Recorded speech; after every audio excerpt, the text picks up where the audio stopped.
আচ্ছা, এই যে যেটা দেখাচ্ছি ইনকাম ট্যাক্স অথরিটি, আজকে তো ক্লাস শুরু। আজকে তো অত খুব একটা ডিপে আমরা হয়তো যাব না। তো ভাষা একটু ইনকাম ট্যাক্সটা শিখে নিই। সেটা হলো পুরো বইটা তো পড়বোই, সেটা তো পরের কথা। এখন সম্পূর্ণ বই তো আর একদিনে হবে না, আস্তে, আস্তে হবে। একটা কথা বলি, এই বই পড়াতে গেলে বিভিন্ন জায়গায় এই শব্দগুলো আমাদের আসবে। ডিসিটি, কমিশনার ইত্যাদি এই কথাগুলো আসবে। তো তখন যখন বলবো ডিসিটি তখন তো আপনি কিছুই বুঝবেন না যে ডিসিটি মানে কি? ডিসিটি হলো ইনকাম ট্যাক্সের vital post. Deputy commissioner of taxes, থানার ওসির মতো। বুঝতে পারছেন? তো এখন তার অবস্থানটা কোথায়? যদি এই হায়ারার্কিটা দেখি তাহলে দেখব যে ইনকাম ট্যাক্সের যে অথরিটি, টপ অথরিটি হচ্ছে এনবিআর। এনবিআর মানে হচ্ছে national board of revenue, Bangla হচ্ছে জাতীয় রাজস্ব বোর্ড। এবং এই ন্যাশনাল বোর্ড অফ রেভিনিউ হচ্ছে সুপ্রিম অথরিটি বা হাইয়েস্ট অথরিটি, আর লোয়েস্ট অথরিটি হচ্ছে ইন্সপেক্টর। তাহলে মাঝখানে কারা? তো মাঝখানেটা দেখার আগে আগে দেখি যে এনবিআর এর কয়টা উইং। এনবিআর এর 3টা উইং। উইং মানে শাখা। তো এই 3টা উইং এর ভিতরে ইনকাম ট্যাক্স, ভিএটি, ভিএটি মানে ভ্যালু অ্যাডেড ট্যাক্স, আর কাস্টমস। তো এই 3টা উইং এর ভিতরে আমরা পড়াবো আজকে আমাদের টপিক যেটা সেটা হলো ইনকাম ট্যাক্স। এই ইনকাম ট্যাক্সে যারা জব করে ইনকাম ট্যাক্স ডিপার্টমেন্টে, তারাও 3টা ট্যাক্স নিয়ে ডিল করে। তারা ডিল করে মোট 3টা ট্যাক্স নিয়ে। সেই 3টা ট্যাক্স কি কি? ইনকাম ট্যাক্স, গিফট ট্যাক্স এবং ট্রাভেল ট্যাক্স। আয়কর, দান কর এবং ভ্রমণ কর। তো যার জন্য এইখানে যারা চাকরি করে তাদের প্রত্যেকের পদবি হচ্ছে প্লুরাল, নট সিঙ্গুলার। এই যে ট্যাক্সেস সব আপনি দেখেন টিএক্স ইএস। এই প্লুরাল কেন? যেহেতু এরা মানে শুধু একটা ট্যাক্স নিয়ে কাজ করে না। বুঝতে পারছেন? যাই হোক, এই হলো আমি বললাম আপনাকে। এরপরেই হচ্ছে পরের ধাপই হচ্ছে commissioner. NBR headed by chairman. NBR এর চেয়ারম্যান হচ্ছে এনবিআর এর হেড। তো তারপরে ওইখানে তাদের যে ওয়ার্ক ফোর্স এনবিআর এর, তার ভিতরে মেম্বার আছে ফার্স্ট সেক্রেটারি, সেকেন্ড সেক্রেটারি। এটা বড় সেট আপ এনবিআর এ থাকে। তো এনবিআর এর পরেই হচ্ছে আপনার কমিশনার। কমিশনারের পরে হচ্ছে এডিশনাল কমিশনার। এডিশনাল কমিশনারের পরে হচ্ছে জয়েন্ট কমিশনার। এরপরে হলো ডিসিটি, এসিটি, ইএসিটি। লাস্ট হচ্ছে ইন্সপেক্টর। এই আর কি। তো এখানে যারা অ্যাসেসমেন্ট করে তারা হচ্ছে এই 3টা মানে 5, 6, 7 ডিসিটি, এসিটি, ইএসিটি। এরাই হচ্ছে আপনার অ্যাসেসিং অফিসার। অ্যাসেসিং অফিসার মানে হলো মাঠ পর্যায়ের কর নির্ধারণী কর্মকর্তা। এরাই মানুষের ট্যাক্স অ্যাসেস করে, কার কত টাকা ট্যাক্স হবে। আর এডিশনাল কমিশনার, জয়েন্ট কমিশনার এরা হলো এদের সুপারভাইজারি অফিসার। আবার এদের বস হচ্ছে কমিশনার। বিষয়টা এরকম আর কি। তো দেখেন আপনার এই যেটা এতক্ষণ ধরে টানানো আছে, এটা নিয়ে কারোর কোনো কথা আছে কিনা, কারোর কোনো কোশ্চেন আছে কিনা? তবে বিসিএস দিয়ে যারা জয়েন করে, বিসিএস কোয়ালিফাই করে যারা জয়েন করে, তারা 6 নম্বরে জয়েন করে, assistant commissioner of taxes. Bangla হচ্ছে সহকারী কর কমিশনার। এরপরে প্রমোশন পেয়ে ধাপে ধাপে উপরে ওঠে। আর 6 নম্বরের নিচে যারা, তারাও আপনার পিএসসি থেকে আসে, বাট দে আর ক্লাস 2। 6 থেকে উপর পর্যন্ত হচ্ছে ক্লাস 1 জব, আর 7 নাম্বার 8 নাম্বার হচ্ছে ক্লাস 2 জব। এরকম কিন্তু সরকারি চাকরিতে ক্লাস 1, ক্লাস 2, ক্লাস 3, ক্লাস 4 এগুলো আছে। ক্লাস 4 মানে পিয়ন, এরকম আর কি আছে। তো যাই হোক আর কি, বলেন এটা নিয়ে কোনো কোশ্চেন আছে কিনা, নাহলে আমরা এটা সরাই ফেলি। স্যার এই যে যে সিকোয়েন্সটা স্যার, এখানে কি আসলে মানে এটা ফুল ফরম্যাট অফ এনবিআর বা আপনার ইনকাম ট্যাক্স অথরিটির ফুল ডিটেলসটা আছে, যে এনবিআর এরপরে কি commissioner of tax, additional commissioner of tax? হ্যাঁ, এইটাই প্র্যাকটিক্যাল, মানে এইটাই। কিন্তু হয় কি, আপনি যদি বইটা খোলেন এবং সেকশন পড়ে দেখেন, সেখানে আরো কিছু কিছু আছে, বাট ওইটা কিন্তু ওর মধ্যেই। যেমন আপনাকে একটা কথা বলি, সেটা হলো আপনি একের পরে সাউন্ড অফ করেন। জি স্যার, সাউন্ড অফ করেন। 1 নম্বরে সাউন্ড অফ করতে বলি, পরবর্তী আমি বলতেছি যে এটা হলো মোস্ট প্র্যাকটিক্যাল আমি যেটা দেখাচ্ছি, কিন্তু বই যদি খুলেন এবং সেকশন 4 এ যদি যান, এখন পড়াচ্ছি আপনাকে সেকশন 4 থেকে সেকশন 4, সেখানে আরো কিছু পাবেন। যেমন আপনি পাবেন 2 নম্বরে আমি যেটা লিখছি সেটা 2 নম্বরে পাবেন না, ওটা 3 নম্বর। 2 নম্বরে হলো আপনার chief commissioner of taxes, but এটা বাংলাদেশে কোনোদিনও ছিল না, এখনো নাই, বাট কিতাবে আছে, মানে বইয়ে আছে। বইয়ে থাকা মানে কি ইন্ডিয়ার আদলে আমরা এটাকে নিয়ে আসছি যে যদি কোনোদিন চিফ কমিশনারের একটা পোস্ট সৃষ্টি করা যায় পলিটিক্যাল সিদ্ধান্ত নিয়ে বা গভর্নমেন্টকে ধরে পড়ে যদি করা যায়, এই জন্য মানে ব্যবস্থা করা রাখা হয়েছে আইনে। এখন সরকারের সদিচ্ছার উপরে ডিপেন্ড করে, ইন্ডিয়াতে আছে তো, কিন্তু বাস্তবে তো নাই। এটা তো আর আমাদের আইনে আছে কিন্তু বাস্তবে নাই, সেজন্য আমি এখানে লিখি নাই। আবার কমিশনার হিসেবে যারা চাকরি করে তাদেরও পোস্টিং ভেদে তাদের ডেজিগনেশনটা চেঞ্জ হয়, বাট মানুষ একটাই।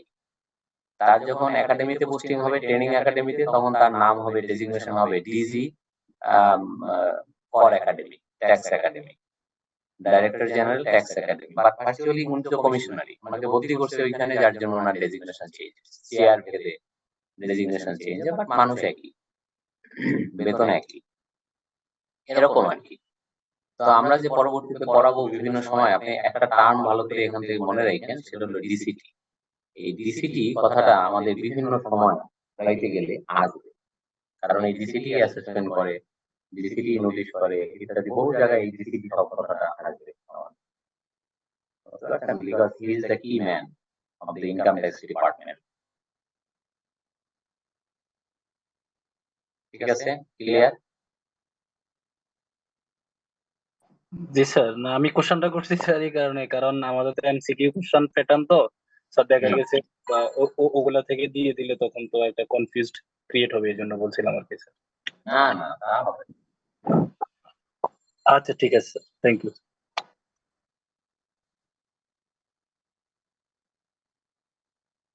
এখান থেকে তো কোশ্চেন আসতে পারে আপনার যে ইনকাম ট্যাক্স ডিপার্টমেন্ট যে 3টা ট্যাক্স নিয়ে ডিল করে, সেই 3টা কি কি, কুইজ টাইপের কোশ্চেন। তো আপনি যদি না জানেন তাহলে তো আপনি অ্যান্সার করতে পারবেন, বুঝতে পারছেন? জি স্যার, এরকম কোশ্চেন আসে যে মানে আপনার এই ইনকাম ট্যাক্স অথরিটির হাইয়েস্ট পার্সন কে বা লোয়েস্ট পার্সন কে, এই ধরনের কোশ্চেন আসে স্যার। এটাই আর কি। এই যে হাইয়েস্ট অথরিটি হচ্ছে এনবিআর, লোয়েস্ট অথরিটি হচ্ছে ইন্সপেক্টর, আর ইনকাম ট্যাক্স ডিপার্টমেন্টের যে কি ম্যান, ভাইটাল পোস্ট, সেটা হলো DCT, because he is the assessing officer, তাই না? তো সুতরাং এইখান থেকেই তো এমসিকিউ আমরা কয়েকটা বানাইতে পারি, ঠিক আছে?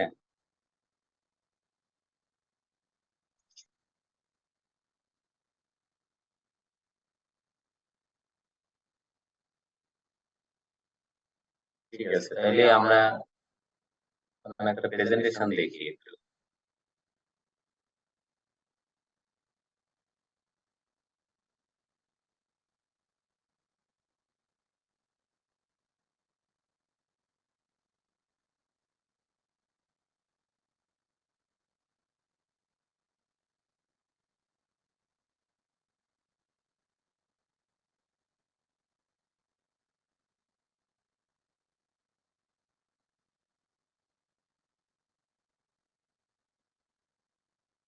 আচ্ছা, একটা প্রেজেন্টেশন দেখাচ্ছি ইনকাম ট্যাক্সের উপরে, একটা general presentation, Bangladesh tax management. বাংলাদেশের ট্যাক্স সম্পর্কে, ইনকাম ট্যাক্স সম্পর্কে একটা প্রিলিমিনারি আইডিয়া দেওয়া হচ্ছে আজকে আপনার উদ্দেশ্য। এই যেটা দেখাচ্ছি এইখানে এইগুলো মোটামুটি থাকবে, যে principle of a good tax system, canon of taxation, direct tax versus indirect tax, legacy of income tax law, তারপরে বাংলাদেশের যে ট্যাক্স স্ট্রাকচারটা এখন কেমন বর্তমানে, এই পর বছরের ট্যাক্স রেট কি, কিছু রিডিউস ট্যাক্স রেট আছে, রিফর্ম কিছু হয়েছে ট্যাক্সে, ইত্যাদি ইত্যাদি। এগুলোর উপর একটা জেনারেল প্রেজেন্টেশন আছে, আমরা একটু দেখি। ইন্ট্রোডাকশনে যেটা বলা হচ্ছে যে ট্যাক্সের যদিও একটা ডেফিনেশন আমাদের আইনে আছে, কিন্তু তারপরও ট্যাক্স সম্পর্কে অনেক মনীষী অনেক রকমের বাণী দিয়ে গেছে। যেমন এটাও একজনের বাণী, যে ট্যাক্সেস আর dues that we pay for the privileges of membership in an organized society. এবং এটা কি, tax is a compulsory payment made to the government for services it provides us, though people may not be completely happy or convinced with these services. Tax হচ্ছে একটা গভর্নমেন্টের পাওনা টাকা, যেটা আমাদের আয় করলে সেই আয়ের উপরে দিতে হয়, কম্পালসারিলি দিতে হয়, এবং এটা আইন করেই দিতে হয়। ইনকাম ট্যাক্সের আইনই আছে যে মানে গভর্নমেন্ট ট্যাক্স লেভি করবে, ট্যাক্স এবং গভর্নমেন্ট যে সংসদে, জাতীয় সংসদে আপনার মানে ট্যাক্স যেটা পাস করে যেটা ট্যাক্স আরোপ করবে, সেই ট্যাক্স জনগণকে দিতে হবে বা যারা আয় করবে তাদেরকে দিতে হবে। যার জন্যই তো কিন্তু দেখেন যারা আয় করে তারা আয়ের একটা অংশ সরকারকে ইনকাম ট্যাক্স বাবদ দিয়ে থাকে। দেশে যদি এই আইন না থাকতো তাহলে তো কেউই ট্যাক্স দিত না। এই যে অনেকে বলে যে আমার জমি আছে, জমির মালিক কে আমি, তাহলে আমি সরকারকে খাজনা দেবো কেন? এই যে মানে জিনিসটা, সেটা হলো সরকার ল করে, আইন করে সেটার উপর একটা লেভি বসায়, মানে সেই লেভিটা দিতে হয়। তো এই হচ্ছে বিষয়। এবং ট্যাক্সের আরো ভালো ভালো সংজ্ঞা আছে, এখানে অতগুলো আনা সম্ভব হয় নাই।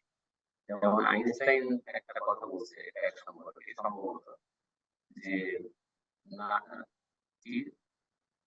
nothing is certain in this world, but which is certain is death and taxes. এরকম আর কি, মানে বাংলা হচ্ছে এরকম যে মানে কর এবং মৃত্যু এই দুইটা থেকে কোনো রক্ষা নাই, যেটা অবশ্যম্ভাবী আর কি। আচ্ছা, তারপরে আসেন যে ইনকাম ট্যাক্স আমরা সবাই জানি যে tax on income. Income tax কি? আয়ের উপরে কর, আগে আয় এবং সেই আয়ের উপরে কর ধার্য করা হয়, সেটাই হলো income tax. VAT is also different from income tax insofar as in VAT the incidence can be shifted, but income tax is an ultimate burden. VAT এর সঙ্গে ইনকাম ট্যাক্সের পার্থক্যটা কি?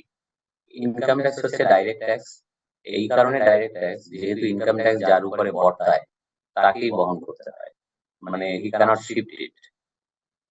আর ভ্যাট হচ্ছে শিফটেবল টু কনজিউমার। ভ্যাট হচ্ছে হয়তো আপনি রেস্টুরেন্টে খেতে গেলেন, আপনি ভ্যাট দিলেন আপনার বিলের সাথে, আপনার কাছ থেকে রেস্টুরেন্টের মালিক আদায় করলো, কিন্তু সে ভ্যাট দিবে না, সে আপনার কাছ থেকে আদায় করে সরকারি কোষাগারে দিবে। আলটিমেটলি ভ্যাটটা দিতে হয় কনজিউমারকে। এই জন্য ইনকাম ট্যাক্সের যেমন বাংলা হচ্ছে আয়কর, ভ্যাটের খাঁটি বাংলা হচ্ছে ব্যয় কর, এক্সপেন্ডিচার ট্যাক্স। বুঝতে পারছেন? তো এটা আলটিমেটলি কনজিউমারকেই বহন করতে হয়। তারপরে প্যারায় যেটা আছে সেটা দেখেন যে income tax is an annual tax in the sense that it is assessed on the income year basis. Income tax কিন্তু বার্ষিক কর, এটা প্রতি বছর আপনার এই যে ব্যক্তির ক্ষেত্রে 30শে নভেম্বরের মধ্যে রিটার্ন ফিল আপ করে যেটা ট্যাক্স আসে সেটা জমা দিয়ে দিতে হয় বাৎসরিক ভিত্তিতে। তো এবং এটা ইনকাম ইয়ার ভিত্তিতে, মানে মানুষ যখন ইনকাম ইয়ার এবং অ্যাসেসমেন্ট ইয়ারের মধ্যে পার্থক্য কি সেটা দেখাবো। যে মানুষ যখন আয় করে, যে বছরে আয় করে সেই বছরটাকে বলা হয় ইনকাম ইয়ার, সেই ফিসক্যাল ইয়ারটাকে, ফিনান্সিয়াল ইয়ারটাকে বলা হয় ইনকাম ইয়ার। এবং তার পরের যে ফিসক্যাল ইয়ার, পরের যে ফিনান্সিয়াল ইয়ার, ওইটা হলো অ্যাসেসমেন্ট ইয়ার বা ট্যাক্স ইয়ার। তো আয় করা যখন মানুষের সারা হয় তখন ইনকাম ট্যাক্স ধরা শুরু হয়, নাহলে সে হিসাব করবে কিভাবে? আমার যদি সারা বছর ধরে যা আয় করলাম তার যদি আমি জড়ো করতে না পারি, হিসাব করতে না পারি, তাহলে আমি ট্যাক্স দেবো কিভাবে? সুতরাং রিটার্ন দেওয়া হয় পরের বছরে, যে বছরে মানুষ আয় করে সেই আয়ের ভিত্তিতে কত টাকা ট্যাক্স আসবে সেটা হিসাব নিকাশ করে পরের বছরে মানে ট্যাক্স দিয়ে থাকে, রিটার্ন দিয়ে থাকে। এই জন্য যে বছরে মানুষ আয় করে সেই financial year, July to June, আমাদের বছর কিন্তু July to June, not calendar ইয়ার।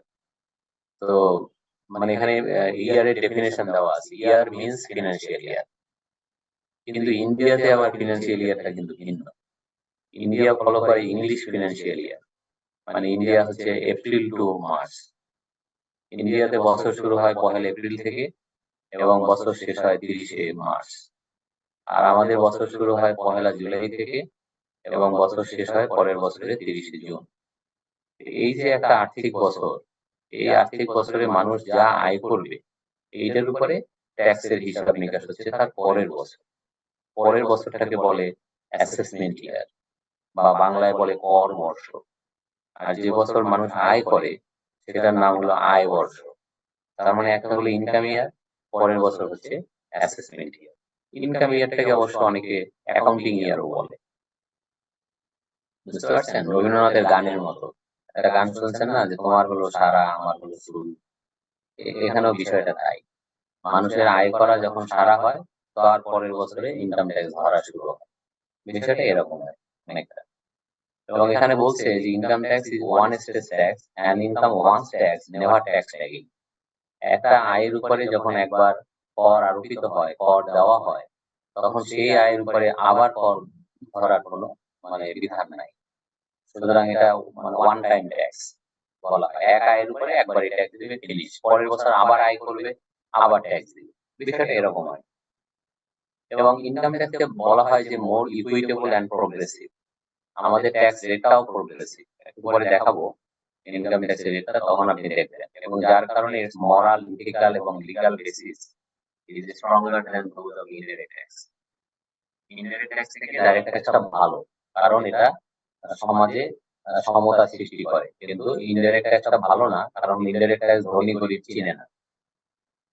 বুঝতে পারছেন? আপনি দেখবেন যে বাংলাদেশের সবচেয়ে যে বড় লোক, সে যদি একটা লাক্স সাবান কিনে, ওই লাক্স সাবানের ভিতরে ভ্যাট ইনক্লুডেড। তার মানে দামের মধ্যে সে ভ্যাট দিয়েই কিনলো। আর একজন গরিব পথের ভিখারিও যদি একটা লাক্স সাবান কিনে, তাকেও সম পরিমাণ টাকা ভ্যাট দিয়ে কিনতে দিচ্ছে। কিন্তু ইনকাম ট্যাক্সে ধনী গরিব আলাদা। যাদের 3.5 লাখ টাকা পর্যন্ত ইনকাম, তারা জিরো ট্যাক্স দেবে, তাদের কাছ থেকে সরকার ট্যাক্স চায় না। তো দ্বিতীয় হলো এই সব দিক চিন্তা করলে আপনার ইনকাম ট্যাক্স কথাটা শোনা যাচ্ছে না একটু? কথা আসছে না ক্লিয়ারলি। আজকে এরকম কেন হলো তো বুঝলাম না। কি সবার কি একই শুনতে পাচ্ছেন না? এখন ঠিক আছে স্যার। তো দেখেন আর কি, এই যে আপনার এইগুলো দেখালাম আপনাকে, কথাগুলো বললাম, বা কিছু মারফতি কথাবার্তা ট্যাক্স সম্পর্কে। তো দেখেন আপনার এই স্লাইডে কারোর কোনো কোশ্চেন আছে?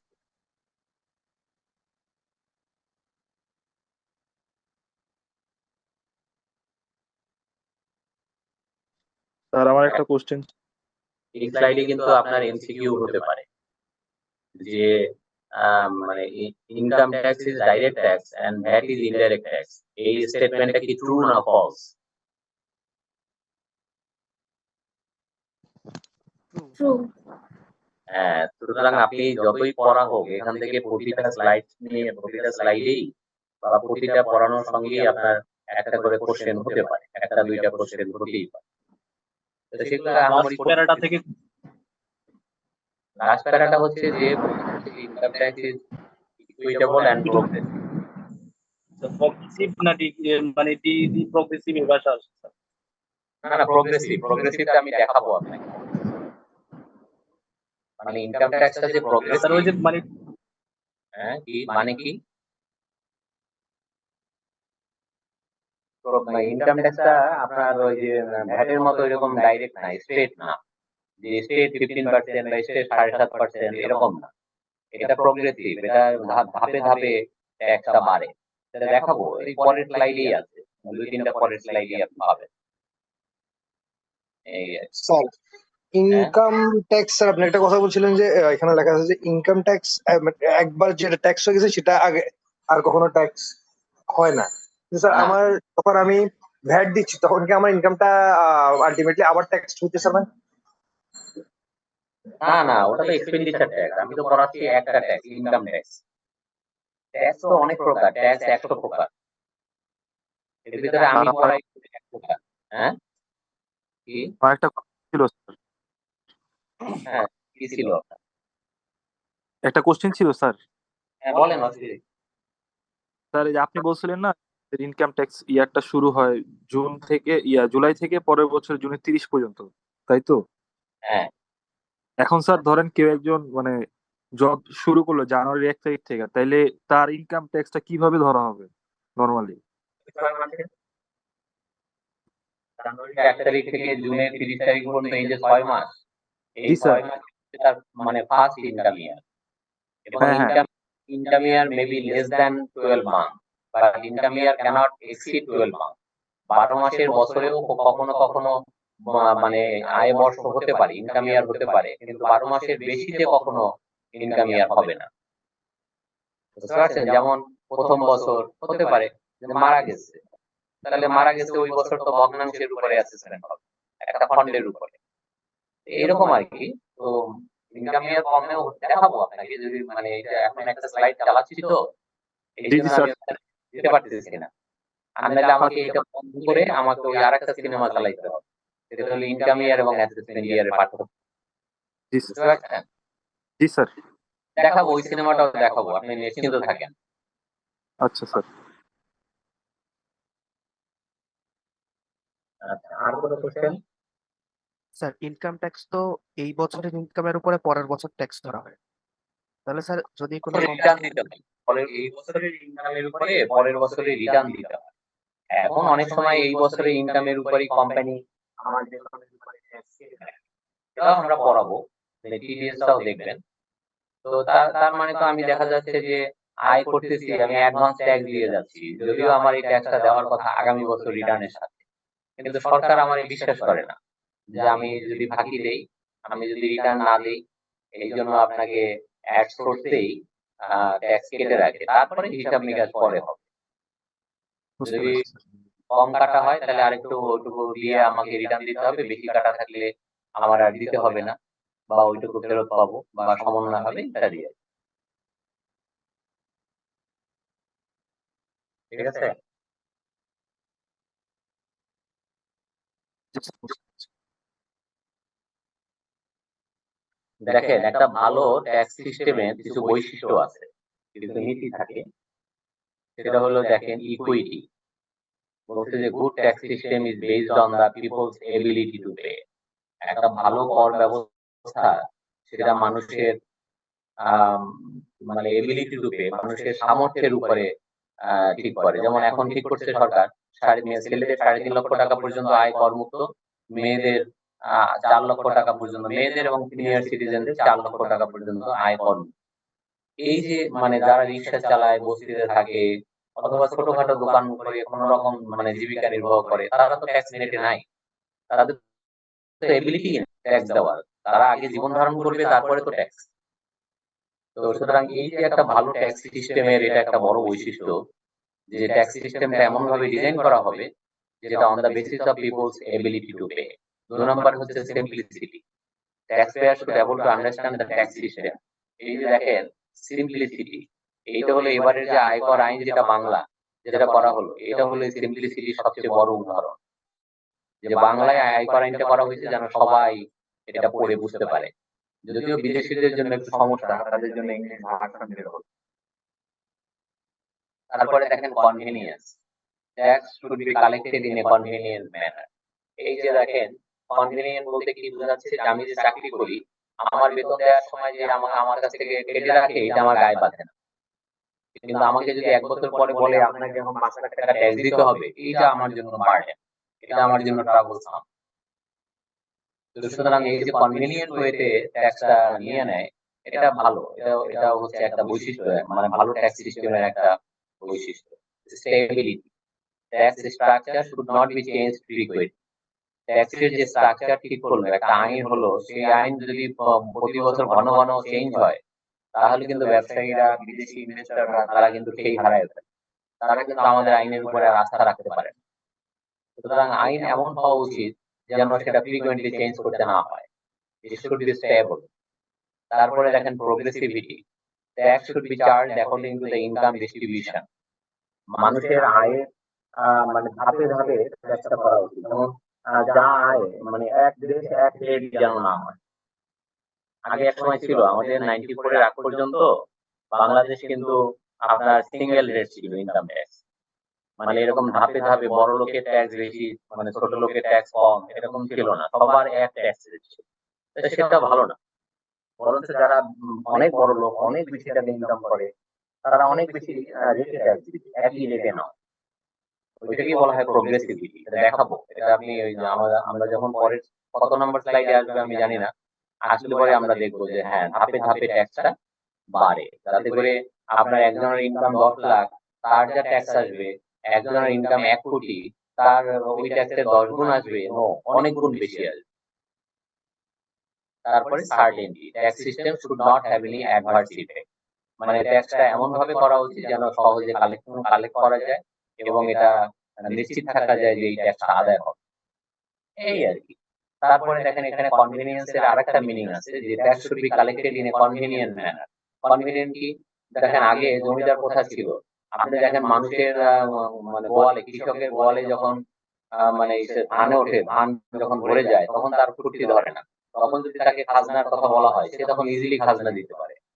তো সুতরাং বিষয়টা এরকম আর কি যে মানুষের হাতে যখন টাকা থাকে তখন যেন ট্যাক্সটা নেওয়া হয়। বিষয়টা এরকম।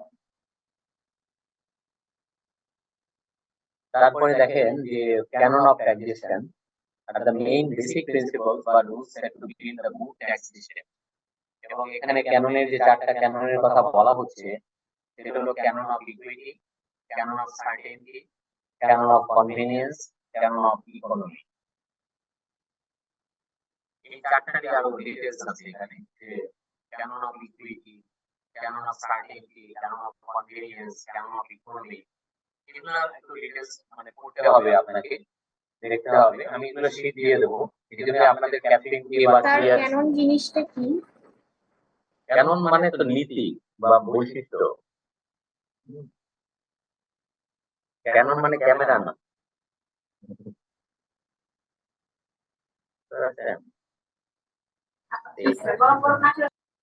এগুলো একটু দেখে নিন, মানে এগুলার যে মানে মারফতি কথাবার্তা, তো এগুলো থিওরিটিক্যাল কথাবার্তা, বাট এই সব জায়গা থেকেও হয়তো আপনার কোনো এমসিকিউ তে কোনো কিছু আসতে পারে, সেই জন্য এগুলো দেখে নিন। এখন দেখেন যে ডাইরেক্ট ট্যাক্স এবং ইনডাইরেক্ট ট্যাক্সের মধ্যে পার্থক্য কি।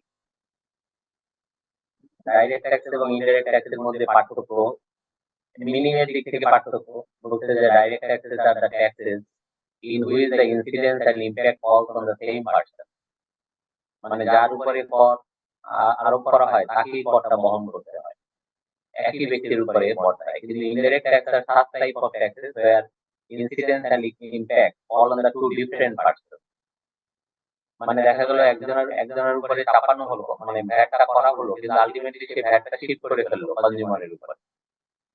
Nature of tax, direct tax is progressive in nature, indirect tax are regressive in nature. আসলে রিগ্রেসিভ হবে কিনা আমার সন্দেহ। ইনডাইরেক্ট ট্যাক্স যেটা সেটা তো অনেকটা মানে টাইপের স্টেজ, মানে সচরাচর যেটা দেখা যায় সেটা হলো যে সিঙ্গেল রেট, হয়তো ভ্যাটের ধরেন 15%, 7.5%, 5% এরকম ট্রানজেক্টেড কিছু বেস থাকে, কিন্তু একবারে রাশিকৃত হারে হয় এরকম খুব একটা মনে হয় না। যাই হোক, তারপরে দেখেন taxable event, at the time of earning income, মানুষ যখন আয় করে তখন তাকে ট্যাক্স দিতে হয়। আর ইনডাইরেক্ট ট্যাক্স যেটা, ভ্যাট যেটা দিতে হয় পার্চেজের সময়, সেলস এর সময়, ম্যানুফ্যাকচারের সময় বা রেন্টালিং সার্ভিসের সময়, এই ঘটনাগুলো যখন ঘটে আয়ের সাথে সম্পর্কিত। আর ওগুলো গুডস এন্ড সার্ভিসের সাথে সম্পর্কিত হচ্ছে ভিএটি। এই জন্য বিদেশে ইন্ডিয়াতে ভিএটির নাম হচ্ছে জিএসটি বা ইস্যু তো জিএসটি। আপনার ইন্ডিয়াতে মনে হয় থাইল্যান্ড বা সিঙ্গাপুরে সম্ভবত জিএসটি। তার শোনা যাচ্ছে না, হ্যাঁ স্যার এই যে এখন শোনা যাচ্ছে। স্যার মাঝে মধ্যে আপনাকে শোনা যায় না স্যার। তারা তো আজকে মানে মনে হচ্ছে, এরকম তো মনে হয়নি কখনো।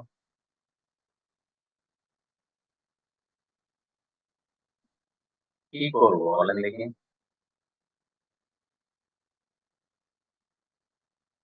সবই তো ঠিক আছে, এখানে মাইক্রো কন্ট্রোল সবই ঠিক আছে। স্যার কি ল্যাপটপে ইয়া করছেন, ক্লাসটা হ্যাঁ, নিচ্ছেন স্যার ল্যাপটপে? ল্যাপটপে স্যার ওই স্পিকারের ওখানে ক্লিক করে, যেখানে সাউন্ড ওখানে ক্লিক করে দেখেন তো কোনো কারণে ইকুয়ালাইজার ওপেন হয়ে আছে কিনা স্যার, মাইক্রোফোনের ওখানে। এছাড়া আর কোনো কিছু দেখতেছি না তো, আপনার তো সব ঠিক আছে স্যার। কি করবো, আপনার মাইক্রোফোন এখানে যাব। আচ্ছা, এখানে মাইক্রোফোন 100%। জি স্যার। করবো এটাতে কোনো কোনো অপশন আছে স্যার, স্টিরিও অথবা ইকুয়ালাইজার কোনো অপশন আছে নাকি এরকম স্যার? আছে sound output speaker 2 Real take আর অডিও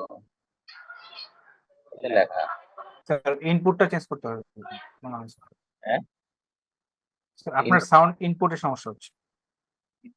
পাবো কই ইনপুট কোথায় পাবো বুঝলাম না আউটপুট লেখা sound output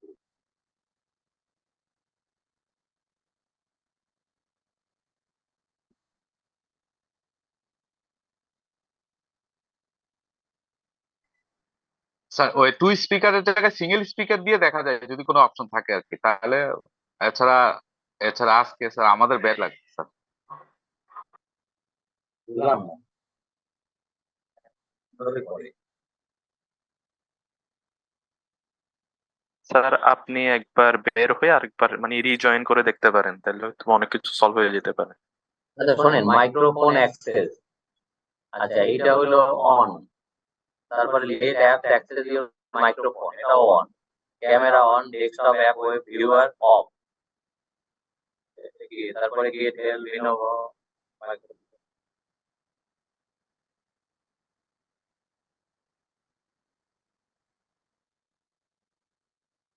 Zoom meeting currently in use recent activities request what else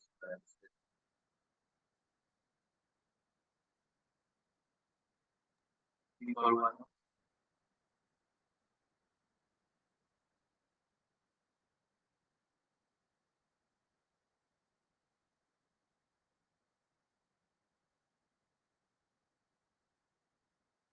এখন এটা কি বলছেন এখন কি করবো মানে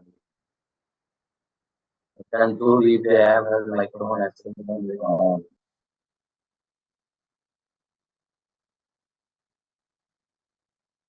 শুনতে পাচ্ছেন জি স্যার। জি স্যার। এখন এটা তো দেখলাম এখন এটা কি করবো স্যার প্রবলেম নেই স্যার, এখন যেভাবে চলতেছে ওভাবে ক্লাস করা যাচ্ছে স্যার। পড়াইতে থাকেন। হ্যাঁ কি মাইক্রোফোনটা একটু সামনে রাখলে ভালো হয় স্যার। মাইক্রোফোন তো সামনে আর আমি কি করবো স্যার এখন যেভাবে পড়াচ্ছেন মানে বলতেছেন ওভাবে ঠিক আছে স্যার, আমরা শুনতেছি। এই যে বলেন শুনেন না যে আপনি হয়তো মাঝে মধ্যে প্রবলেম হয়। স্যার 20-25 মিনিট পরে হঠাৎ করে 5 সেকেন্ডের জন্য যায়। আচ্ছা এখানে একটা জিনিস choose where to play sound speaker রিয়াল টেক আর audio pair a new output device add device করবো নাকি না স্যার, অ্যাড ডিভাইস এগুলোতে আরো ইমপ্যাক্ট বেশি হবে। স্যার আপনার এই সাউন্ডটা হচ্ছে ইনপুট ডিভাইস থেকে স্যার, আউটপুট স্যার ঠিক আছে। আচ্ছা হ্যাঁ ইনপুটে যদি আসি choose a device for speaking or recording apps might have their own setting আচ্ছা microphone array intel pair a new input device volume তো 100% here তো ভলিউমটা মেবি কমাইলে ঠিক হইতে পারে, আউটপুট আর ইনপুটের একটু কমাই দিলে। আচ্ছা তারপরে অ্যাডভান্স এখানে আছে trouble shoot common sound problems এখানে আছে যে মোর সাউন্ড সেটিং ভলিউম মিক্সচার তারপরে কি করবো এটা কোনটা চাপাচাপি করতে গিয়ে আবার সব জায়গায় স্যার আমার থেকে মনে হয় আজকে আমরা কন্টিনিউ করি, যদি স্যার মাঝে মাঝে কথা একটু স্লো হয়ে যায় বা অল্প শোনা যায় তখন আমরা আবার স্যার আপনাকে জানাবো, দেন স্যার একটু হয়তো বা পজ করে আবার শুরু করলে হয়তো ঠিক হয়ে যাবে এরকম। স্যার এখন কন্টিনিউ করি, যখন আমরা ব্রেকে যাব এরপর আপনি একটু যদি কাইন্ডলি রিজয়েন করেন তখন হয়তো ঠিক হতে পারে।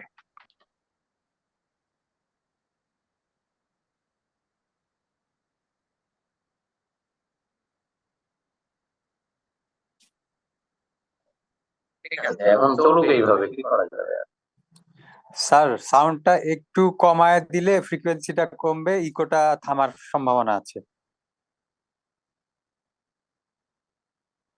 আমরা একটু কমায় দেবো তাই জি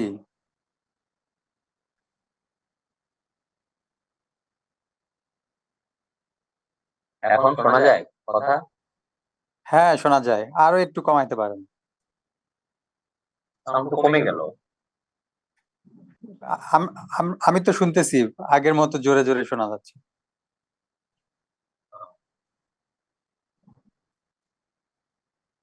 যদি এরকম ভালো হয় অসুবিধা নেই।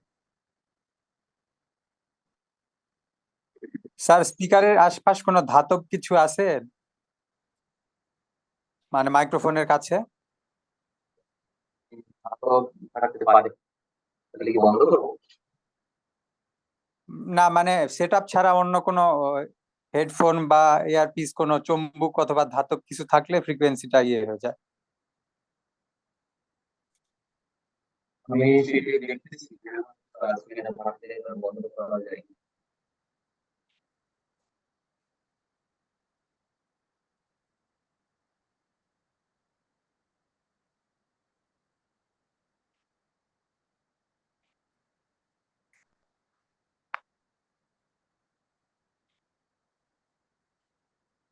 দাঁড়ান দেখি।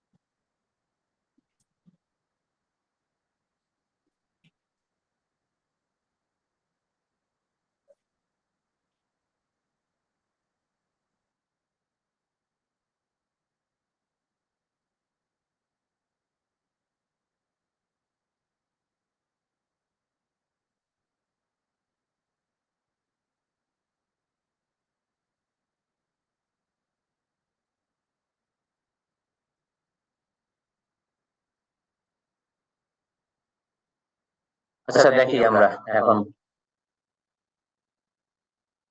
তাহলে পার্থক্যগুলো একটু দেখেন। ট্যাক্সেবল ইভেন্ট যেটা বললাম, levy, direct tax is levied and collected from the assessee, আর indirect tax is levied and collected from the consumer. আর শিফটিং দ্য বার্ডেন, মানে tax burden cannot be shifted at direct tax, আর indirect ট্যাক্সের ক্ষেত্রে tax burden is shiftable. Tax collection, কতগুলো শোনা যায় এখন? জি স্যার শোনা যাচ্ছে। সমস্যা হচ্ছে? No sir. না স্যার সমস্যা হচ্ছে না। Tax collection, tax is usually collected after the income year, R indirect tax বা VAT এটা at the time of sale or purchase or rendering service. তো এই যে ডাইরেক্ট ট্যাক্স এবং ইনডাইরেক্ট ট্যাক্স এর মধ্যে পার্থক্য, প্রত্যক্ষ কর এবং পরোক্ষ করের মধ্যে পার্থক্য কি? তো কয়েকটা সাবজেক্ট ওয়াইজ এগুলোকে আমরা এভাবে ভাগ করতে পারি। এগুলো আপনার পরীক্ষা পারপাসেও কিন্তু খুব ইম্পর্টেন্ট, যেহেতু আপনার এটা মানে এই প্রিলিমিনারি স্টেজ,